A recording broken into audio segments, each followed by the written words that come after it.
जय जिनेन friends, book reading की playlist के मैं यह वह पुस्तक की रीडिंग में मैं मेघा जैन आप सभी का स्वागत करती हूँ। अभी तक हमने 5 वीडियो में जान लिया है कि मैं कौन हूँ, मैं क्या हूँ। अब विभाग 2 आज से शुरू हुआ है। विभाग 2 में सबसे पहला पॉइंट है यह क्या है। यह यानी कि संसार। आइए शुरू करते हैं। यह अर्थात जो हमें दिखाई दे रहा है वह संसार। इस विषय में निम्नलिखित प्रश्न उठते हैं। इसको किसने बनाया, कब और किन पदार्थों से बनाया, यह कब नष्ट होगा, इसका संचालन कैसे होता है, यह कितना बड़ा है, क्या इसको जानने वाला कोई है, और छठा क्वेश्चन है इसमें कोई सुखी कोई दुखी क्यों। इन प्रश्नों के उत्तर जैन सिद्धांत इस प्रकार देता है। प्रश्न पहला है, संसार को कब, किसने और किन पदार्थों से बनाया। उत्तर, जैन सिद्धांत के अनुसार इस संसार के 2 पदार्थ मुख्य हैं, चैतन्य और जड़। जड़ पदार्थ में हमारा जाना पहचाना पदार्थ है पुद्गल, जो भी हमारी आँख से दिखाई देता है, जिसकी गंध हमें आती है, जिसका हमें स्वाद आता है, या जो हमें ठंडा गर्म हल्का भारी चिकना आदि लगता है, वह पुद्गल है। जो शब्द हमें सुनाई देता है वह भी पुद्गल कहलाता है। जो भी पुद्गल है उसमें रंग, गंध, स्वाद और ठंडा गर्म आदि स्पर्श अवश्य होता है, अथवा जिसमें ये 4 बातें हों वह पुद्गल है। ये चारों बातें एक साथ होती है पुद्गल में। पुद्गल जड़ है जो जीव अर्थात चैतन्य या आत्मा के जीवन जीने में बहुत काम आता है। पुद्गल का सूक्ष्माति सूक्ष्म रूप परमाणु कहा जाता है। अनंत परमाणुओं के मिलने से स्थूल पुद्गल बनता है। वह इन 4 बातों से युक्त होता है और चैतन्य के शरीर, अब ये शरीर भी जो है वो पुद्गल से ही बना हुआ है, इस चैतन्य के शरीर को टिकाए रखने में प्रयुक्त होता है। पुद्गल के अलावा अन्य 4 जड़ पदार्थ हैं और हैं, परंतु वे इंद्रियों से नहीं जाने जा सकते। फर्स्ट पॉइंट और सेकंड पॉइंट, थर्ड पॉइंट से यह क्लियर हो जाता है कि जीव या आत्मा, जो हमने पिछले वीडियो में देखा था कि जीव या आत्मा का शुरुआती बिंदु नहीं है, अर्थात आत्मा के निर्माण या उत्पत्ति की कोई तारीख नहीं है। क्योंकि जो भी धर्म यह मानते हैं कि इस मनुष्य जन्म में हम जो अच्छे कार्य कर रहे हैं उसका अच्छा फल अगले भव में मिलेगा, और बुरे कार्य कर रहे हैं उसका फल अगले भव में मिलेगा। इसका अर्थ यह हुआ कि अच्छा फल देवगति या जन्नत या हेवन आदि में मिलेगा, और बुरा फल नरक, जहन्नुम आदि में मिलेगा। अभी भी वहाँ जीव होंगे जो अपने कर्मों का फल भोग रहे होंगे। वहाँ उनका फल भोगने का काम पूरा हो जाएगा तो वे अगला जन्म ग्रहण करेंगे, फिर कर्म करेंगे, फिर आगे फल भोगेंगे। इसी प्रकार अभी के हम मनुष्य अभी जो शुभ अशुभ फल इस जन्म से भोग रहे हैं वह पिछले जन्मों का फल है, पिछले जन्म के कर्मों का फल है। वर्तमान के कर्मों के फल भविष्य में अगले भव में भोगेंगे।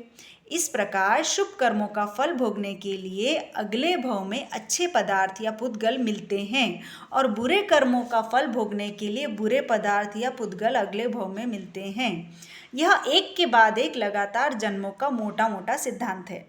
अर्थात आत्मा हमेशा से है और उसके सुख दुख भोगने के पदार्थ भी हमेशा से हैं। आत्मा और जड़ पदार्थ शाश्वत हैं, और ये दोनों पदार्थ मिलकर ही तो संसार है, अर्थात संसार शाश्वत है क्योंकि इसके घटक यानी कि आत्मा और जड़ पुद्गल ये दोनों शाश्वत हैं।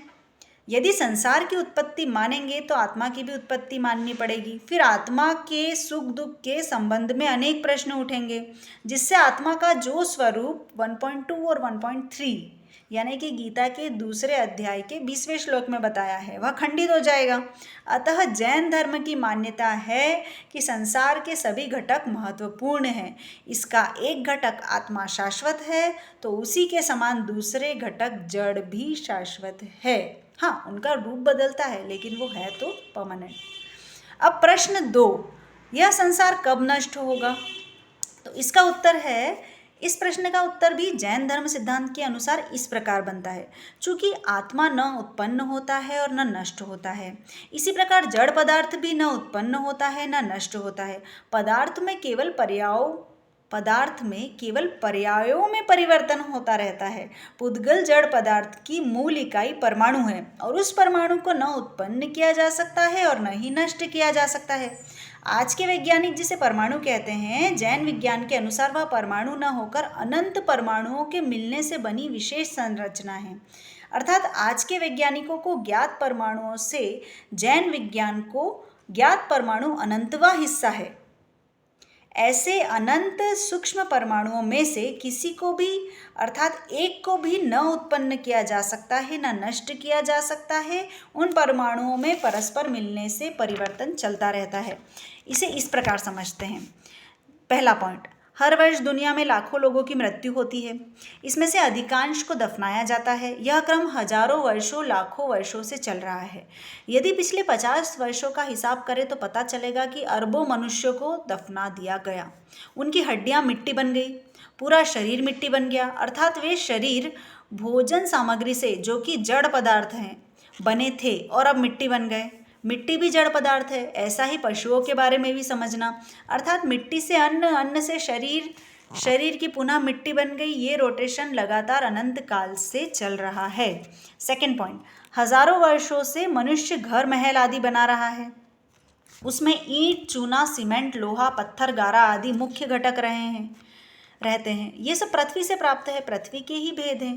पिछले 500 वर्षों में अरबों खरबों महल मकान बने और नष्ट हो गए।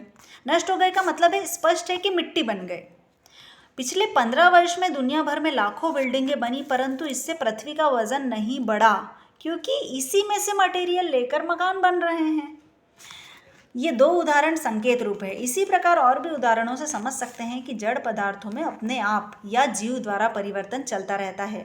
जिसे हम उत्पन्न होना, नष्ट होना कहते हैं, वास्तव में वह जड़ पदार्थ का जड़ पदार्थ के ही रूप में परिवर्तन है, न कि उत्पत्ति या विनष्टीकरण। उत्पाद नहीं होगा, नाश नहीं होगा, सिर्फ परिवर्तन होगा। यह पूर्व में समझ आए हैं ना कि न तो जीव शून्य में से उत्पन्न होता है और न ही वह नष्ट होकर, अस्तित्वहीन होकर शून्य हो सकता है। ऐसे ही हमें दिखाई दे रहे यह जड़ पदार्थ भी न तो शून्य में से उत्पन्न होते हैं, न नष्ट होकर शून्य हो सकते हैं। इनमें बाहरी स्वरूप में परिवर्तन चलता रहता है, जिसे पर्याय परिवर्तन कहते हैं। अर्थात चैतन्य यानी कि आत्मा और जड़ पुद्गल पदार्थ दोनों शाश्वत हैं। इन दो पदार्थों से अस्तित्व में दिखाई दे रहा यह संसार है। जब ये दो पदार्थ शाश्वत हैं तो इनके मिश्रण से बना संसार भी शाश्वत है, यानी कि संसार भी अनादिकाल से है और अनंत काल तक रहेगा। इस दृष्टि से संसार नष्ट नहीं होता है। यदि मनुष्यों के होने न होने को क्रमशः संसार की उत्पत्ति और संसार का नाश कहते हैं, तो इस बारे में जैन सिद्धांत की मान्यता इस प्रकार है। आज के वैज्ञानिकों को ज्ञात 7 महाद्वीप रूप जिस दुनिया में हम रह रहे हैं, वह जम्बू द्वीप के दक्षिण में स्थित छोटी सी जगह है, जिसे भरत क्षेत्र कहते हैं। भारत के 6 हिस्से हैं। उसके एक हिस्से में अमेरिका, यूरोप, एशिया आदि 6 महाद्वीप हैं। इस भारत क्षेत्र में सूर्य, चंद्र, ग्रह, नक्षत्र, तारों के परिभ्रमण से काल में यानी कि समय में परिवर्तन चलता रहता है। सूर्य के उदय से अस्त तक हम देखते हैं कि प्रातःकाल ठंडक होती है, दोपहर में गर्मी बढ़ जाती है और शाम को पुनः ताप कम हो जाता है। मात्र सूर्य से होने वाले यह ताप परिवर्तन प्रतिदिन होता है। इसमें हवा, वर्षा, दबाव परिवर्तन आदि से कुछ उलट पुलट भी हो सकता है, परंतु ये अन्य कारक न हो तो सुबह, दोपहर, शाम को पूर्वोक्तानुसार ही ताप परिवर्तन हर दिन होता है। फिर भले ही वह शीत ऋतु हो, उष्ण ऋतु हो या वर्षा ऋतु, अर्थात पूरे 365 दिनों तक प्रतिदिन दैनिक ताप परिवर्तन ऐसे ही होगा, है ना। टेम्परेचर डिफरेंस तो आएगा। सूर्य के वार्षिक परिभ्रमण से ऋतु परिवर्तन होता है, जिससे कुछ माह ठंड हो जाती है और कुछ माह गर्मी और फिर वर्षा। दैनिक परिवर्तन कुछ कुछ घंटों में होता है, वार्षिक परिवर्तन कुछ कुछ माह में। इससे भी बड़ा परिवर्तन होता है, वह क्रमशः सैकड़ों, हजारों वर्षों में होता है। जैन धर्म में इसे आरा परिवर्तन कहते हैं। आरे 6 होते हैं। आरा अर्थात लंबा कालखंड। 6 आरों में जब परिवर्तन इस प्रकार होता है कि मनुष्य आदि की लंबाई और आयु समय के साथ बढ़ती जाए, सुख बढ़ता जाए, उसे उत्सर्पिणी काल कहते हैं। जब समय बीतने पर मनुष्यों की अगली पीढ़ियों की लंबाई, आयु, सुख आदि क्रमशः घटते जाएं, जैसा कि अभी हो रहा है, उसे अवसर्पिणी काल कहते हैं। अभी अवसर्पिणी काल चल रहा है। अवसर्पिणी काल में भी 6 आरे होते हैं। अभी अवसर्पिणी काल का 5वां आरा चल रहा है। यह आरा भगवान महावीर के निर्वाण के यानी वो मोक्ष में चले गए उसके बाद, कितने बाद, 3 वर्ष 8.5 माह बाद प्रारंभ हुआ था। यह 5वां आरा 21,000 वर्ष का है। अभी इसके लगभग 18,500 वर्ष बाकी है। इससे पहले चौथा आरा था, वह 1 कोटा कोटि सागरोपम यानी असंख्य वर्ष की एक नाप, उसमें 1 कोटा कोटि सागरोपम में 42,000 वर्ष कम, इतना लंबा था चौथा आरा। चौथा आरा प्रारंभ हुआ था उस समय हमारे यहाँ के मनुष्य लगभग 2000 फीट के थे। जब चौथा आरा समाप्त हुआ तब तक आते आते मनुष्यों की लंबाई लगभग 7 फीट ही रह गई और अभी 6 फीट है। जब यह 5वां आरा समाप्त होगा तब के मनुष्यों की ऊंचाई लगभग 2 फीट रह जाएगी। उम्र लगभग 20 वर्ष की होगी। उस समय के मनुष्य अत्यंत दुखी होंगे। छठा आरा भी 21,000 वर्षों का होगा। छठा आरा पूर्ण होते होते मनुष्यों की संपूर्ण आयुष्य लगभग 16 वर्ष की रहेगी। इतनी ही उम्र में वे पिता दादा बन जाएंगे, बूढ़े हो जाएंगे और मर जाएंगे। उस छठे आरे के अंत में मनुष्यों की ऊंचाई 2 फीट से भी कम रह जाएगी। छठा आरा समाप्त होने के बाद साइकिल उल्टी घूमेगी, फिर मनुष्यों की उम्र ऊंचाई क्रमशः बढ़ने लगेगी। फिर 6 आरे होंगे, उसे उत्सर्पिणी काल कहेंगे। इस प्रकार उत्सर्पिणी अवसर्पिणी काल क्रमशः एक के बाद एक चलते रहते हैं।